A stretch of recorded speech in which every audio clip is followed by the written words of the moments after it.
Lindsay here, the Frugal Crafter. Today I am going to demonstrate how to paint this little scene. I painted this yesterday from my kayak on Fields Pond in Orrington, Maine. And I used this little paint box, which is one I don't think I've used in a tutorial before. So we'll kind of go over that a little bit. And these are just my mixing cards that I did this morning just to see what sort of combinations I could get with this little box of paints and without too much effort. So here you'll see that I have a lot of, these are all two color mixes. So across the top and down the sides are the colors as they come from the palette. And we have Windsor Lemon, a yellow ochre, Windsor Green, which is kind of like, it's a blue shade. It's kind of like not quite a phthalo green. It's almost like a viridian, kind of in between in that area. A phthalo blue, which is actually Da Vinci because this came with like a black and I scraped it out and put that in. Ultramarine blue, burnt sienna, permanent rose, and it's like a cad red. I think it's actually vermilion, but it's a warm red anyway. And so here I just kind of this morning while the kids were playing, I just kind of swatched out some of these colors just to see what sort of combinations I would get with two color mixes. Now here on this painting, you'll see that you don't really see a lot of these colors here. It's because a lot of these are like 3 or more color mixes because I just was going for that really earthy look. So I'm going to show you how to do that today. And hopefully that'll kind of inspire you to maybe go out and do some painting in the field as well. And what I used yesterday was a water brush, and I didn't have a paper towel or anything with me, so I was just pretty much wiping my brush on my dress if I needed to. And this is the block that I made a couple weeks ago, almost to the end of the paper, and it worked really, really well. I also did one with hot press paper, but I find that I don't like painting in plein air with the hot press as much as a cold press. So there's that. And let's set that so you can see that, and you can see my palette, and you can see my paper, and hopefully that works out pretty well for everybody. So the first thing I did when I began was I threw some color into the sky, and I thought the ultramarine blue wasn't quite the right color I needed, so I also grabbed some of the phthalo blue and just used it to kind of neutralize the purple in the French ultramarine, just because it has a purple bias. And then I just put some in the sky, and it had kind of wispy clouds that day, so I just kind of left the wispy cloud area, squeezing a little bit to add a little more water as I worked my way down. And when I like to add color to a sky, I add it up to the top and let it kind of wick through, just so I don't end up with too much color. Now if you're gonna go out and paint, like in a kayak especially, you don't have a lot of room to be fishing around your pockets for things once you're out there, or you're gonna tip over. So what I like to do, and I'm just gonna pop something underneath this because I was getting a little glare there.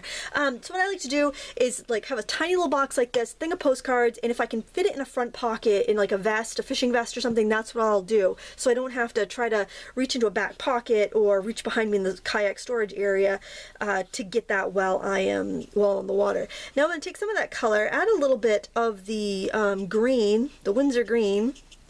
Let me show you that on its own again, just so you kind of know what I've got here for basic color. It's that right there. You see that? It's not as vivid as a phthalo green, but it's not, you know, I don't think it's a viridian either. It's just kind of, it's a very fake looking green, so you got to mix it with stuff. And the water had quite a bit of green in it because there's so much, there's so many things reflecting in it. So I'm just getting a little bit of a horizon line. And the horizon is in the middle of the paper, but we're going to hills of trees and stuff, so you're not going to see so much of that. And I'm just giving a little bit of this down here. Not too much though, because I got to put some rocks in. And the next thing I'm going to do is the mountains in the distance. And so I'm going to take a little more of that green and take a little bit of the ultramarine blue so it doesn't get too bright. I'm going to grab some yellow ochre, I think. I just kind of want a very dull, cool green, grayish green here. And I'm just going to throw this up here. Could even do a little burnt sienna and ultramarine.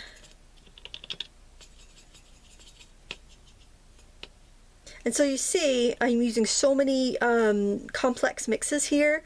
but it's not getting muddy because I'm using an artist quality paint. I don't have a lot of the Windsor Newton artist quality. I prefer the pans, but my local stores don't sell the pans unless you're buying them in sets. And then you're stuck with whatever the sets have in them. So, and that's pretty typical in America. That's how I think people just prefer the paints in the tubes. But Windsor Newton tubes I find don't re-wet as well as some other brands, so I don't really care for the tubes that much, but I do enjoy their pans. So now I want to make some earthier greens. I'm going to use some of the lemon, we use some of the yellow ochre, and I will grab a little bit of that green that we already have. Those are kind of pretty colors. And I'm going to start throwing in some trees over here. Kind of hit or miss. I don't want to fill everything in. This isn't going to be really detailed because it's really far away. Some brighter greens now. And I'm not doing it exactly the way my sketch was. I'm kind of almost trying to remember the feeling of it. I took my daughter out. She had her own kayak and she had some painting supplies. And she, at one point she says, "Mama, I don't have a credit card scraper. I cannot paint." And I was like, oh, she's so my child. I'm like, well, honey, you're going to have to do without the credit card scraper, sweetie. And I can't patch anything for my kayak because I'm probably going to tip over if I do that. Just kind of let the colors do their thing. And then you can go in, and when you do pick up kind of the pure color, it will mix on the paper and just be kind of interesting, which I really like. Now, if you want any cool shadows, something I like to do is actually mix up purple and do the quinacridone rose here. Actually, it's permanent rose, but I believe it's a quinacridone color. And a little ultramarine blue. And that will give us a nice dark shadow. There we go. A little bit of a burnt sienna yellow ochre mix here to give a little, it's not really sandy, but you do get this kind of little, you see these little bits of, I don't know, places where people could hop into the water over there to get a little bit, represent that with a little bit of that brown. Now I know I'm going to be painting some stuff in the foreground that's going to cover this, so I'm just wetting that paper and letting those colors wick back so I don't end up with this harsh line there where this mass over here ended and then we're seeing foreground stuff. So now I'm going to work on sketching in some rocks so that I'll know where I can put my water, and I'm going to go with burnt sienna and ultramarine blue to make a nice dark gray. Those are two colors I really recommend you have in your palette, especially for on plein air work. And I'm going to put a big boulder here. So what we did is we kayaked out to this island that was in the pond, and there was kind of like a little cove and a bunch of like weeds and lily pads and stuff, and I found that you could kind of get caught up in the weeds and that would hold the kayak still for painting. So that's why there's all these little plants and stuff over here and rocks, because that was kind of keeping my kayak still so I could paint. I love how these colors just kind of fade around. Very, very nice. And I did see this really great tip. I think it was on the Doodle Wash site. Take an old sock, like if you get a sock with a hole in it, cut the toe off, and then slide that over your palette. So then you can put it on your wrist when you're painting out in the field, and you can wipe your brush on it. I'm like, that is a fantastic idea. How many socks I've thrown away because they didn't have their matches? I just, I could have cried. It's like, I've thrown away so many socks. I could have been using them. Now that I have those sketched in, I'm actually going to put in a little bit more water here, because rocks actually should be a little bit lighter than what I have in my sketch there. So I'm going to be mindful of that. Whoops, I grabbed the wrong color. As I throw in my other colors, and I am kind of trying to keep it with a horizontal stroke, so I do get some movement in the water. Oh my gosh, there was a mama and a baby loon yesterday, and they let us get so close to them in the kayaks. I couldn't believe it. And then we got a little too close, and they just kind of turned and nonchalantly started to paddle away. It was very sweet. You could see how the mom was kind of giving signals to the baby, like, let's move. These earthlings, these people are getting a little too close to us. Making this a little greener in here because there's so much foliage around to reflect in the water. So I want to get that feeling in here. Oh, isn't that pretty? I just love, sometimes just what paint does on paper is so pretty, and it's like what can I do to improve on that? That paper, that paint on paper is just so pretty. Especially when you are working with a nice brand of paint. And now I'm just going to put some like kind of darker values in the rocks, because I can do that without getting into the water too much, because the paper is pretty wet. Now the paper, if you're painting outside in the summer, your paper and paint are going to dry quicker, so it really does get you in the habit of painting quickly, which is a great habit to get into, I think, because sometimes we fuss over just the smallest details that really don't matter that much. Now I am gonna blast this with the heat tool to dry it really quick. I'll pause it while I do that. Okay, that only took about 30 seconds to dry with my heat tool. And I'm going to add some warmer colors to the rocks here. I'm going to take a little yellow ochre and just kind of get it into some of the dirt on my palette and just kind of glaze. See, with the yellow ochre on its own would be very yellow, but I just got some yellow ochre with the grime here and let it kind of cross-pollinate my colors a little bit. You want a fresh look. You don't want to have that kind of overworked look to your painting. And I probably should have mentioned this earlier, but if you're painting along and you're having a hard time, because I do have all this stuff in frame, you can always watch it in full screen and it will make it a little easier to see every detail. But a lot of people say they like seeing the reference painting and everything together, and if I can do it, then I will. And then over here we kind of lost some of our kind of the differences between the back mountain and the foreground hills there, so what I'm doing is yellow ochre and some of the green mix, and I'm just going to kind of tap on some of the treetops there, here and there. Don't go crazy. This one you want to brighten it up, make it a little bit more vivid. So I'll go with a little lemon in that green, because it's not going to be as vivid as if we just put it on the paper. It's still going to mix. You know, it's going to not mix so much as this is more of like a glaze and you're seeing the other stuff underneath. I don't want that to be too bright though, because I don't want it to come forward too much. So I'm just going to blot a little bit there with my rag. There we go. There, now we clearly have the 1 level and 2 level of distance there. Okay, now I want to put like a tree there. Gonna take my burnt sienna, a little bit of ultramarine blue to darken it. That's quite a bit, quite dark.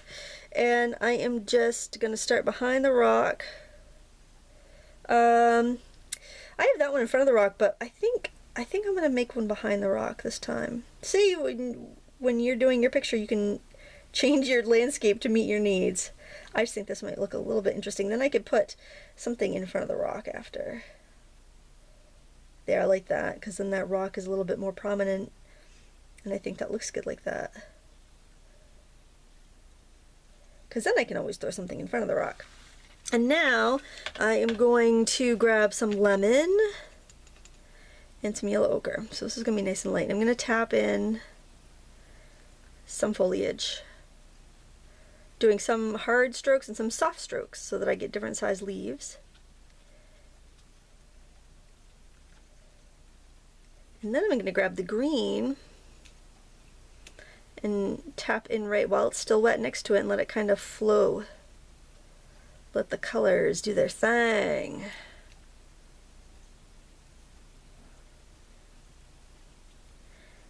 Because you're using one brush, like when you're painting in plein air, a lot of times, like especially if you're watercoloring, you don't want to bring, the more you bring, the less you'll do. That's something I have found. The more supplies I bring with me on a trip, the less I actually get done. So you just need to learn how the different ways you can use that brush, so you're going to get the most versatility. Now I'm going to grab some more colors I can work on these rocks. And so I've got my burnt sienna, a little bit of the ultramarine. I'm getting some nice wet shadows at the bottom, because where they're in the water, they're going to be darker, where the water's kind of getting on the edges of them. A little bit more blue to get a little more gray. Oops, my paint palette came out. My paint pan came out. Get those bottoms. That'll keep your rocks from looking like they're floating if you get the dark at the bottom. And I think I want some violet in the rocks. And notice I'm really not like squeezing out and wiping off my brush. I will wipe off a bit of my palette though, because I'm kind of out of space. I'm not cleaning my brush that much because I want my colors to be pretty vibrant and full of life. So look at that. I love the way that really grayed violet looks next to the yellow ochre wash that I have on there. I think it's their complements on the color wheel, so they make each other kind of stand out a little bit more.